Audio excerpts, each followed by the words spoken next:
Sir is here, and today we are going to start our second chapter of class 10th. It is periodic classification of element. अब periodic classification of element, ये तो हमको समझता है कि हमने element का क्लासिफिकेशन किया है, बट यहाँ पर पीरियोडिक वर्ड जो यूज़ हुआ है एक्चुअल में इसका मीनिंग क्या है. सो हम सबसे पहले पढ़ेंगे what is periodic means. So अगर सर्टेन चीज़ें after some interval of time अगर रिपीट होती है then we will say there is a periodicity. Suppose हमारा जो सन है एवरी डे ईस्ट से राइज होता है at a fix time. In every 24 hour वो क्या कर रहा है, उस चीज़ को रिपीट कर रहा है. दैट मीन्स सनराइज और सनसेट ये कैसा है, पीरियोडिक है. मीन्स ये एवरी मॉर्निंग को सनराइज होगा और एवरी इवनिंग को सनसेट होगा. अगर हम बात करें हमारे क्लॉक की जो हमारे सभी के घरों में होती है, सो क्लॉक में क्या होता है, जो सेकंड का जो हैंड होता है वो हर 60 सेकंड के बाद क्या करेगा, एक पर्टिकुलर जो पोजीशन है उसको क्या करेगा, चेंज करेगा.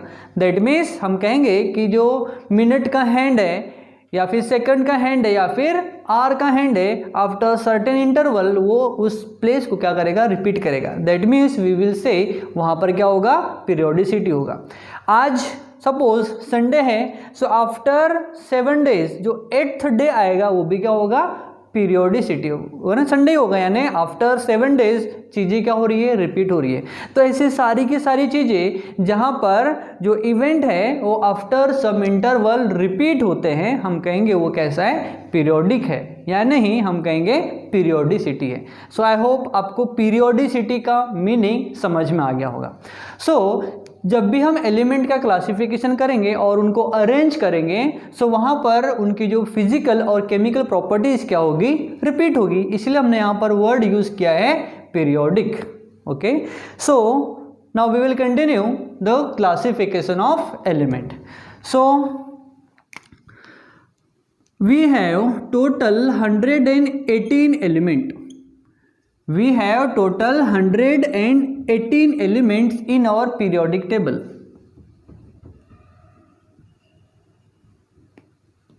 We have total 118 elements in our periodic table, out of which 92 elements are occurs in nature. That is, they are naturally occurring. Naturally occurring, and rest 26 elements are synthesized in laboratory.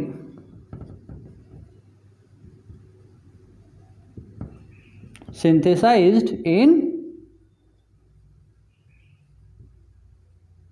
laboratory.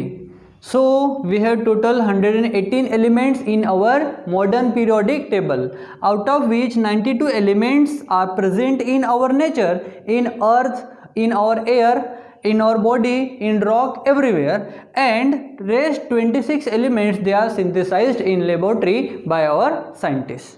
So we have total 118 elements. Out of 118 elements there are 3 types of elements. One is metal.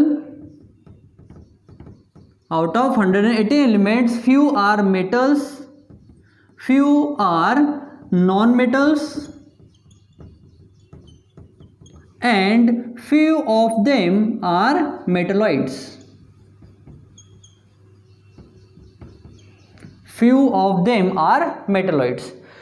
So what are metals now? अब metal actual में क्या होते हैं? Those elements they have tendency to lose electron. ऐसे element जिनकी tendency होगी electron को lose करने की, हम ऐसे एलिमेंट्स को बोलेंगे metal. So what are metals? Elements having tendency to lose electron. Elements having tendency to lose electrons. और जो इलेक्ट्रॉन को लूज करेंगे वो पॉजिटिव आयन फॉर्म करेंगे. That means metals are electropositive. So we will write here metals are electropositive.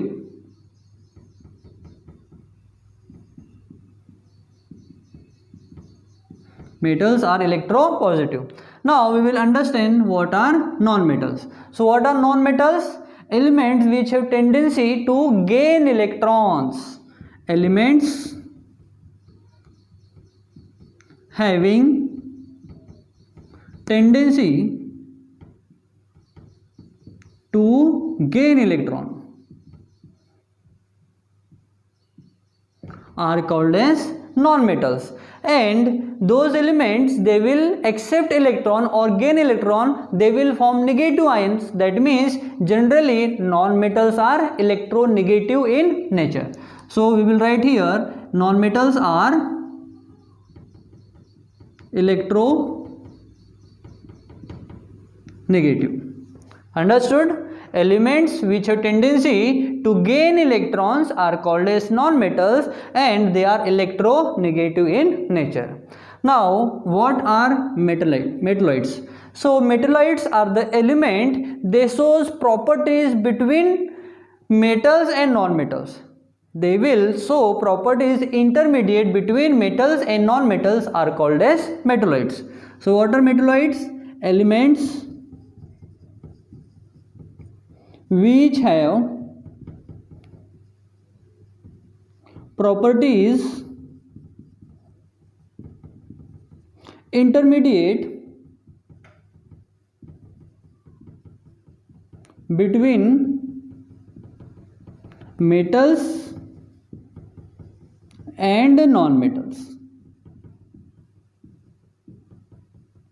are called as metalloids. Like we have silicon, we have germanium, we have gallium, they are metalloids. Okay, so now we will understand the valency. आज हम हमारे इस chapter का basic समझ रहे हैं. Okay, so by our next video we will start the classification of element. So on further we will have to understand the octet rule and valency. So if you want to write, you can write or you can take a screenshot because the points are very important, and when we will move further on this chapter all these points will come. We have to understand the basic structure of atom, then we will start what is octet rule and their valencies. So we know atom have the center which is called nucleus. The center of atom is called as nucleus, so it is nucleus. In nucleus there are proton and neutrons are present. Protons are the positively charged particles of an atom and neutrons are the neutral charge, means there is no charge on neutron, that's why we are saying neutrons are neutral. So proton and neutrons are present at the center of atom called nucleus, and electrons revolve around the nucleus in a fixed orbit called shells. So these are the shells. These are the shells, and electrons are revolving around the nucleus continuously. So this is the basic structure of an atom. So structure of atom. Then we know our atoms are electrically neutral. So most of the time बहुत बार question पूछता है कि why atoms are electrically neutral. So we have to understood this also, why atoms are electrically neutral. So it is very important. So actual में atom electrically neutral क्यों होते हैं? Because हमको पता है electrons are negatively charge particles of an atom. Electrons are negatively charge particles of an atom. So we have let example of sodium. So sodium के पास total 11 electron है. Sodium का atomic number क्या है? 11. सो जो 11 है ये क्या रिप्रेजेंट कर रहे हैं? सोडियम है 11 इलेक्ट्रॉन और सोडियम हैव 11 प्रोटॉन। सोडियम के पास 11 इलेक्ट्रॉन है और 11 ही प्रोटॉन है। सो अब किसी भी एक के नंबर को हम बोलते हैं atomic number. What is atomic number? Atomic number is the number of electron present in an atom. So number of electron ले लो या नंबर ऑफ प्रोटॉन ले लो, दोनों चलेगा। So 11 electron, that means we have 11 negative charge, and 11 proton, that means we have 11 positive charge. So जितने negative charge उतने ही positive charge. अब दोनों का जो मैग्नीट्यूड होगा वो क्या होगा? 0। जितने नेगेटिव चार्ज पार्टिकल उतने ही positive charge, that means total जो चार्ज होगा वो क्या हो जाएगा? 0। इसीलिए हमारे जो एटम होते हैं वो कैसे होते हैं? न्यूट्रल। सो क्वेश्चन क्या था कि why atoms are electrically neutral? So atoms are electrically neutral because they contain equal number of proton and electrons. Okay, now अब हम पढ़ेंगे octet rule. It is very important. ये आपको 10th में नहीं, जब तक आप केमिस्ट्री पढ़ोगे तब तक आपको ये वाला जो रूल है ये यूज होगा। सो अब हम स्टार्ट कर रहे हैं octet rule. It is really very important. ये आपको हमेशा काम आएगा जब तक आप केमिस्ट्री पढ़ोगे तब तक। सो ऑक्टेट रूल एक्चुअल में कहता क्या है? So octet rule says to acquire stability the element must have 8 electron in their outermost shell. So if you want to write down the definition, it says to acquire stability every element must have 8 electron in their outermost shell. So let's understand by example. Suppose we have neon. Neon is the noble gas. It have atomic number 10.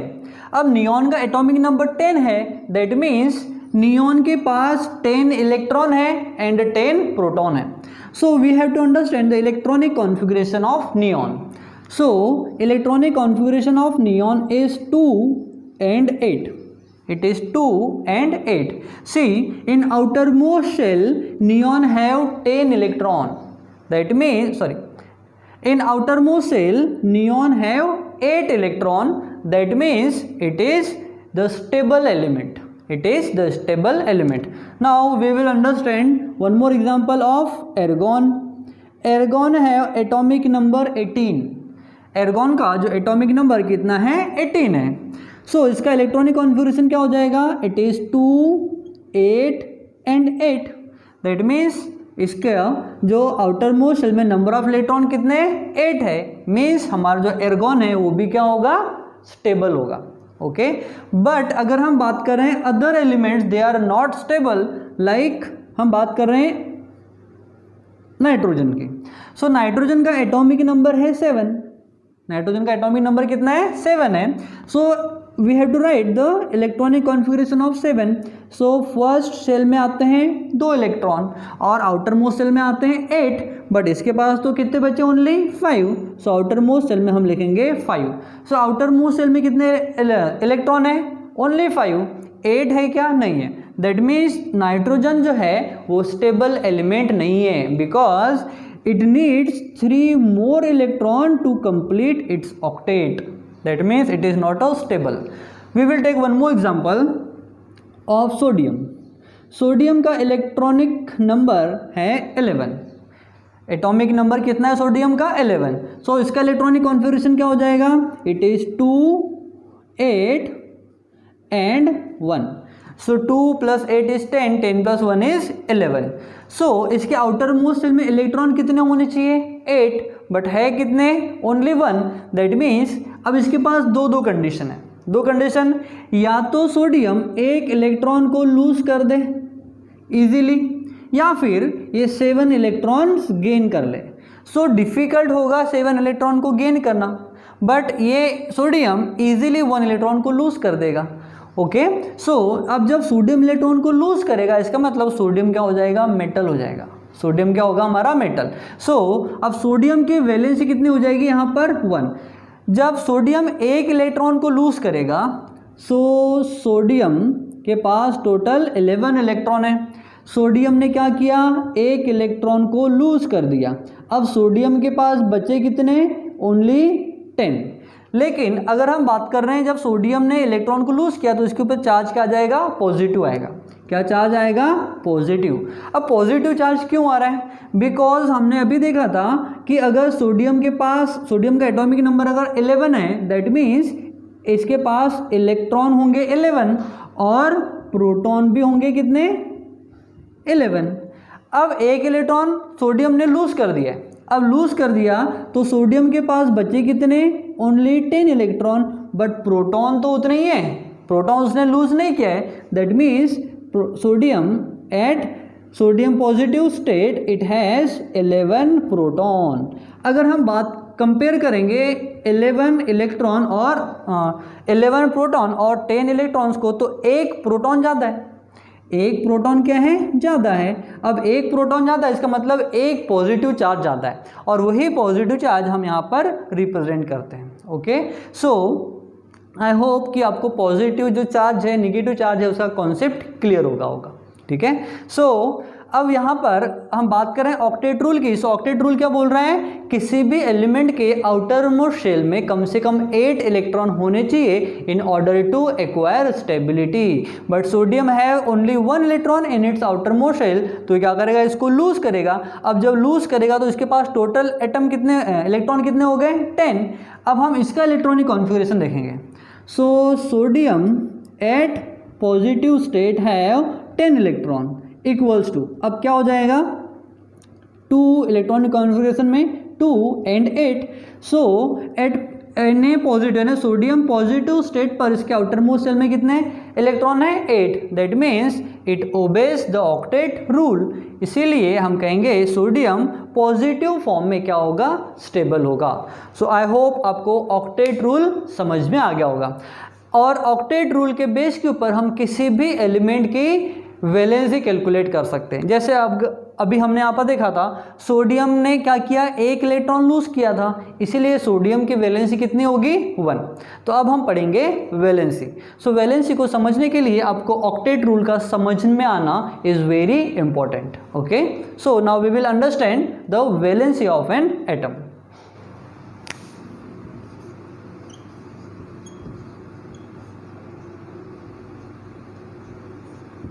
So valency क्या होती है, so valency is nothing but the combining capacity of an element. किसी भी element की combining capacity को या फिर bond form करने की कैपेसिटी को हम बोलते हैं उसकी वैलेंसी। सो डेफिनेशन क्या हो जाएगी, the combining capacity of an element is called as valency, and valency को हम डिटरमाइन कैसे करते हैं, on the basis of number of electron present in their outer most shell. So and valency is determined by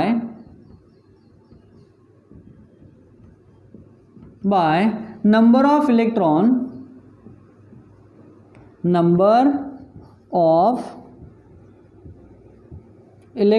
present in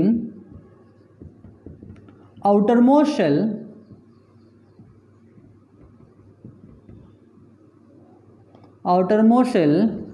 of an atom. That means octet rule को complete करने के लिए, octet rule को ओबे करने के लिए कितने इलेक्ट्रॉन की रिक्वायरमेंट है, whether element is going to lose electron और it is going to share electron और element is going to gain electron. On that basis we have to decide the valency. So if you want to write from here, what is valency? It is the combining capacity of element and it is determined by number of electron present in their outermost shell। outermost shell को हम valence shell भी बोलते हैं, outermost shell को हम बोलते हैं valence shell। Okay, So this is all about valency. Now we have to identify valency of few elements by using octet rule. Let example of fluorine. Fluorine का atomic number कितना है? 9 है. Fluorine है वो एटॉमिक नंबर 9. अब इसका electronic configuration क्या हो जाएगा? फर्स्ट शेल में इलेक्ट्रॉन आते हैं 2 और आउटर मोस्ट शेल में कितने आते हैं? सेकेंड शेल में आते हैं 8, बट इसके पास ओनली 7 इलेक्ट्रॉन बचे, तो हम यहाँ पर लिखेंगे 7. सो 2 and 7 is the electronic configuration of fluorine. Now next example. अब हम देखेंगे फ्लोरीन की वैलेंसी कैसे कैलकुलेट करेंगे. सो ऑक्टेट रूल क्या कह रहा है? Octet rule says outer most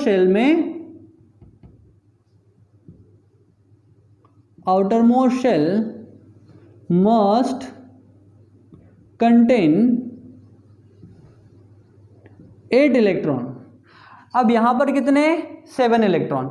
अब यहाँ पर प्रोबेबिलिटी क्या होगी कि अब फ्लोरीन के पास दो कंडीशन है, या तो वो एक इलेक्ट्रॉन किसी से गेन कर ले या फिर 7 के 7 इलेक्ट्रॉन वो लूज कर ले. बट फ्लोरीन के पास इतनी एनर्जी नहीं है कि वो 7 के 7 इलेक्ट्रॉन को लूज कर सके. दैट मीन्स ये क्या करेगा? इजीली एक इलेक्ट्रॉन को गेन करेगा. अब जब फ्लोरीन इलेक्ट्रॉन को गेन करेगा सो फ्लोरीन के पास एक इलेक्ट्रॉन बढ़ जाएगा. तो फ्लोरीन के पास टोटल इलेक्ट्रॉन कितने थे? फ्लोरीन के पास टोटल इलेक्ट्रॉन 9 थे. अब एक इलेक्ट्रॉन वो गेन कर रहा है, दैट मीन्स अब टोटल इलेक्ट्रॉन कितने हो जाएंगे? 10. अब जब एक इलेक्ट्रॉन गेन करेगा उस कंडीशन में फ्लोरीन के ऊपर चार्ज आएगा 1. सो फ्लोरीन के ऊपर चार्ज आएगा -1 चार्ज, और फ्लोरीन के निगेटिव आयन के ऊपर उसके पास टोटल इलेक्ट्रॉन कितने होंगे? 10. अब क्वेश्चन ये है कि फ्लोरीन के ऊपर निगेटिव चार्ज क्यों आया? So we have understood that every element contain equal number of proton and electron. So fluorine के पास पहले 9 इलेक्ट्रॉन थे और 9 ही प्रोटॉन भी थे. 9 electron equals to 9 proton. That means हमारा एटम कैसा था? न्यूट्रल था. बट क्या हो रहा है? फ्लोरीन एक इलेक्ट्रॉन को गेन कर रहा है, प्रोटॉन गेन नहीं कर रहा है. अब जब एक इलेक्ट्रॉन को गेन करेगा फ्लोरीन तो क्या हो जाएगा? टोटल नंबर ऑफ इलेक्ट्रॉन कितने हो जाएंगे? 10, बट नंबर ऑफ प्रोटॉन तो उतने ही है. कितने? 9. सो अगर हम दोनों को कंपेयर करेंगे 10 इलेक्ट्रॉन्स एंड 9 प्रोटॉन्स, सो दो प्रोटॉन के कंपेयर में एक इलेक्ट्रॉन ज़्यादा है. सो एक इलेक्ट्रॉन ज़्यादा है, इसका मतलब एक निगेटिव चार्ज ज़्यादा है. इसलिए हम फ्लोरीन पर फ्लोरीन निगेटिव ऐसा रिप्रेजेंट करते हैं. ओके. अब देखो फ्लोरीन ने एक इलेक्ट्रॉन गेन किया है, दैट मीन्स अब उसके वैलेंसी कितनी होगी? 1 होगी. सो फ्लोरीन के वैलेंसी हमने कैसे डिटरमाइन किया है कि फ्लोरीन के आउटर मोस्ट शेल में इलेक्ट्रॉन कितने हैं इस बेस के ऊपर. सो 8 करने के लिए फ्लोरीन ने एक इलेक्ट्रॉन लूज किया, फ्लोरीन ने ऑक्टेट कंप्लीट करने के लिए एक इलेक्ट्रॉन को गेन किया है, इसलिए फ्लोरीन की वैलेंसी हो जाएगी 1. अब हम बात कर रहे हैं नेक्स्ट एलिमेंट नियॉन की. सो नियॉन के पास 10 इलेक्ट्रॉन है, तो इसका इलेक्ट्रॉनिक कॉन्फ़िगरेशन हो जाएगा 2 and 8. So outer most shell में 8 इलेक्ट्रॉन है. सो नियॉन न तो इलेक्ट्रॉन गेन करेगा और नहीं लूज करेगा. दैट मीन्स इसकी वैलेंसी हो जाएगी 0. फिर हम बात कर रहे हैं सोडियम की. सोडियम के पास टोटल 11 इलेक्ट्रॉन है, तो इसका इलेक्ट्रॉनिक कॉन्फ़िगरेशन क्या हो जाएगा? 2, 8 and 1. सो सोडियम क्या करेगा? इजीली एक इलेक्ट्रॉन को लूज कर देगा. अब जब इलेक्ट्रॉन को लूज करेगा तो उसके पास बचेंगे कितने? 2 and 8. मीन्स लूज करेगा, इसका मतलब इसकी एक इलेक्ट्रॉन को लूज कर रहा है. दैट मीन्स सोडियम की वैलेंसी हो जाएगी 1. हम बात करें नेक्स्ट एलिमेंट मैग्नीशियम की. मैग्नीशियम के पास टोटल 12 इलेक्ट्रॉन्स हैं, तो इसका एटॉमिक कॉन्फ़िगरेशन इलेक्ट्रॉनिक कॉन्फ़िगरेशन क्या हो जाएगा? 2, 8 and 2. अब देखो 2 इलेक्ट्रॉन है, आउटर मोस्ट शेल में 8 चाहिए थे. मीन्स ये क्या करेगा? 2 इलेक्ट्रॉन को इजीली गेन करेगा, लूज कर देगा. सो उसकी वैलेंसी हो जाएगी 2. Next element we have aluminium. इसका एटॉमिक नंबर है 13. इसका इलेक्ट्रॉनिक कॉन्फ़िगरेशन हो जाएगा 2, 8 and 3. अब 3 है, मीन्स अब अगेन 2 कंडीशन कि या तो ये 5 इलेक्ट्रॉन गेन कर ले या 3 इलेक्ट्रॉन को लूज करेगा. इजी क्या होगा? Aluminium will lose 3 electron. That means इसकी वैलेंसी हो जाएगी 3. This is valency. देन इसके बाद है सिलिकॉन। अब सिलिकॉन के पास टोटल 14 इलेक्ट्रॉन है। अब सिलिकॉन का इलेक्ट्रॉनिक कॉन्फ़िगरेशन हो जाएगा 2, 8 एंड 4। अब देखो, अब 4 है, इसका मतलब इसके पास दोनों कंडीशन है इसके पास दो कंडीशन है, या तो 4 इलेक्ट्रॉन गेन कर ले या 4 इलेक्ट्रॉन को लूज कर दे। सो अब इसके पास दोनों प्रोबेबिलिटी है। अब ये मेटल तो नहीं हो सकता, बट ये हमारा मेटलॉइड है। ये क्या है? मेटलॉइड है। और इसकी वैलेंसी हो जाएगी 4, बिकॉज 8 करने के लिए या तो ये 4 इलेक्ट्रॉन को लूज करेगा, तब आउटर मोस्ट शेल में 8 इलेक्ट्रॉन बचेंगे, या फिर 4 इलेक्ट्रॉन को गेन करेगा, तब इसके आउटर मोस्ट शेल में 8 इलेक्ट्रॉन हो जाएंगे। दैट मीन्स सिलिकॉन की वैलेंसी हो जाएगी 4। नाउ फास्फोरस की अगर हम बात करेंगे, सो फास्फोरस का एटॉमिक नंबर है 15। इसका इलेक्ट्रॉनिक कॉन्फ़िगरेशन हो जाएगा 2, 8 एंड 5। अब इसके पास अगेन दो कंडीशन कि या तो ये 5 इलेक्ट्रॉन को लूज कर ले या 3 इलेक्ट्रॉन को गेन करे। इजी क्या होगा कि फास्फोरस 3 इलेक्ट्रॉन को गेन करेगा, और जब गेन करेगा दैट मीन्स फास्फोरस क्या हो जाएगा? Non metal. कितने इलेक्ट्रॉन को गेन करेगा? 3। दैट मीन्स ये हो जाएगा, इसकी वैलेंसी हो जाएगी 3। फास्फोरस के बाद नेक्स्ट एलिमेंट है हमारा सल्फर, जिसके पास टोटल 16 इलेक्ट्रॉन है और 16 ही प्रोटॉन है। दैट मीन्स इसका एटॉमिक नंबर है 16। इसका एटॉमिक इलेक्ट्रॉनिक कॉन्फ़िगरेशन हो जाएगा 2, 8 एंड 6। अब आउटर मोस्ट शेल में 8 इलेक्ट्रॉन चाहिए, इसके पास है कितने? ओनली 6। सो 2 इलेक्ट्रॉन गेन करेगा। दैट मीन्स सल्फर की वैलेंसी हो जाएगी 2। सो लाइकवाइज हम इलेक्ट्रॉनिक कॉन्फ़िगरेशन और ऑक्टेट रूल के बेस के ऊपर किसी भी एलिमेंट की वैलेंसी कैलकुलेट कर सकते हैं। Okay, so this is all about valency. So अभी तक हमने इस चैप्टर का बेसिक्स कंप्लीट कर चुका है। अब हम नेक्स्ट वीडियो में स्टार्ट करेंगे क्लासिफिकेशन ऑफ एलिमेंट, और हम देखेंगे डोबिनेट-राइट के बारे में, न्यूलैंड ऑक्टावेस के बारे में। Then we will start the Mendeleev periodic table, and last but not the least we will start the modern periodic table. And modern periodic table में हम पढ़ेंगे different trends of atomic size, valency, metallic and non-metallic character and electronegativity. Okay, then we will complete our lesson. So by next video we will start the classification of element. So one more message, अगर अभी तक आपने हमारे channel को like subscribe नहीं किया है, so please do subscribe and like our channel so that आपको जो हमारे नेक्स्ट वीडियो है वो उसके अपडेट्स कंटिन्यू मिलते रहेंगे। और अगर आप स्टूडेंट्स हैं, सो जितना ज़्यादा हो सके अपने फ्रेंड सर्कल में इस वीडियो को शेयर करो, सो दैट आपके जो फ्रेंड्स हैं वो भी इसका बेनिफिट ले सके। ओके, सो मिलते हैं हमारे नेक्स्ट वीडियो में, तब तक के लिए बाय फॉर नाउ।